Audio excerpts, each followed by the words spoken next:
وہ گمسم سی وہیں بیٹھی رہی اور اس کی ستیلی امی اسے بخشنے پر کیسے تیار ہوں گی۔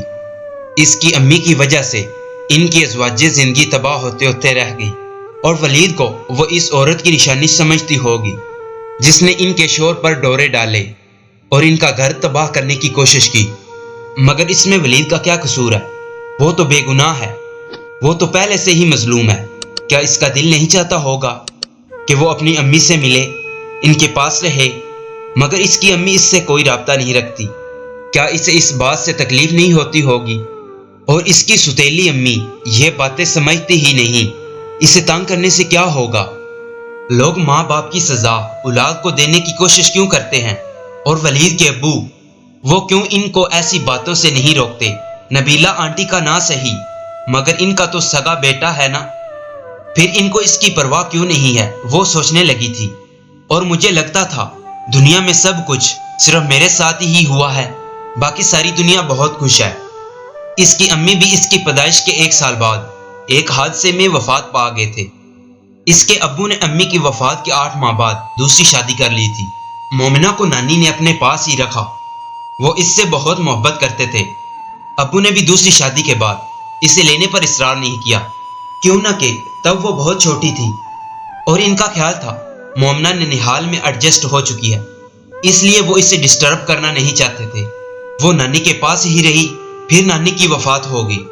ایک دفعہ پھر ماموں کے ساتھ اس کے باپ کی میٹنگ ہوئی تھی اور آخر میں طے پایا تھا کہ وہ اپنے باپ کے پاس چلی جائے گی، کیونکہ اسے مستقبل طور پر رکھنے کے لیے کوئی تیار ہی نہیں تھا۔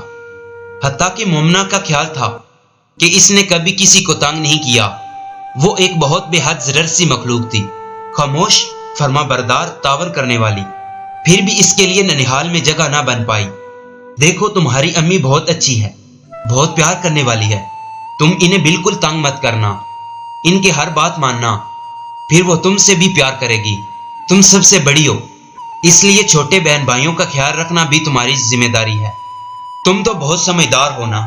اسے ابھی تک یاد تھا پہلی بار ننیحال سے اپنے گھر لے جاتے ہوئے ابو سارے راستے میں اسے سمجھاتے رہے تھے کہ اسے گھر میں کس طرح رہنا ہے، کس طرح بات کرنی ہے، کس طرح چلنا ہے اور دوسروں کے ساتھ کیسے پیش آنا ہے۔ وہ ان کی ہر بات پر سر ہلاتی گئی، اس لیے یہ سب کچھ مشکل نہیں تھا۔ اس کی تربیت نانی پہلے ہی اسے دے چکی تھی۔ 10 سال وہ ننیحال میں ایسی تابع داری اور خاموشی کے ساتھ رہی تھی جس کی تلقین اس کے ابو اسے کر رہے تھے۔ گھر پہنچنے پر گاڑی سے اترنے کے بعد ابو نے اس کا ہاتھ اور بیگ پکڑ لیا تھا اور پھر اندر لے گئے تھے۔ وہاں پہلی بار اس نے اپنی ماں سے ملاقات کی تھی۔ یہ مومنہ ہے سمینہ، امی کو سلام کرو مومنہ۔ اس کے ابو نے ایک عورت سے اس کا تعارف کروایا تھا۔ اس نے گھٹی گھٹی آواز میں سلام کیا تھا۔ ایک پھیکی سی مسکراہٹ اس عورت کے چہرے پر نمودار ہوئی۔ اس کے سلام کا جواب دینے کے بعد اس نے مومنہ کے سر پر ہاتھ پھیرا تھا۔ بلال، آپ کپڑے چینج کر لیں، میں چائے لاتی ہوں۔ وہ عورت پھر فوراً اس کے ابو کی طرف متوجہ ہو گئی تھی۔ اس کے ابو نے اس کا بیگ وہیں رکھ دیا اور پھر خود ایک دوسرے کمرے میں چلے گئے۔ اس کی امی بھی اس کے پیچھے ہی چلی گئی تھی۔ مومنہ خاموشی سے اپنے بیگ کو پکڑ کر ایک کرسی پر بیٹھ گئی۔ اس کی امی چند منٹ بعد دوبارہ نمودار ہوئے تھے اور ایک نظر اس پر ڈالتے ہوئے ایک دوسرے کمرے میں غائب ہو گئے تھے۔ مومنہ کو بعد میں پتا چلا کہ وہ کچن ہے۔ 15 منٹ بعد اس کے ابو دوبارہ آئے تھے۔ آؤ تمہیں تمہارا کمرہ دکھا دوں مومنہ۔ انہوں نے ایک بار پھر بیگ اس کے ہاتھ سے لے لیا تھا۔ پھر وہ اسے ایک کمرے میں لائے تھے جہاں پہلے ہی 2 بستر لگے ہوئے تھے۔ یہاں تمہاری بہن رہتی ہے، تم بھی یہیں رہو گی۔ ابھی تھوڑی دیر بعد تمہاری امی تمہارا بستر یہاں لگا دے گی۔ انہوں نے اس کا بیگ ایک کونے میں رکھتے ہوئے کہا۔ اس رات وہ سو نہیں پائی تھی۔ اسے ہمیشہ سے نانی کے ساتھ سونے کی عادت تھی۔ نانی کی وفات کے بعد بڑے ماموں کی بیٹیوں کے پاس سوتی رہی تھی اور اب یہاں وہ خود کو بالکل اکیلا محسوس کر رہی تھی۔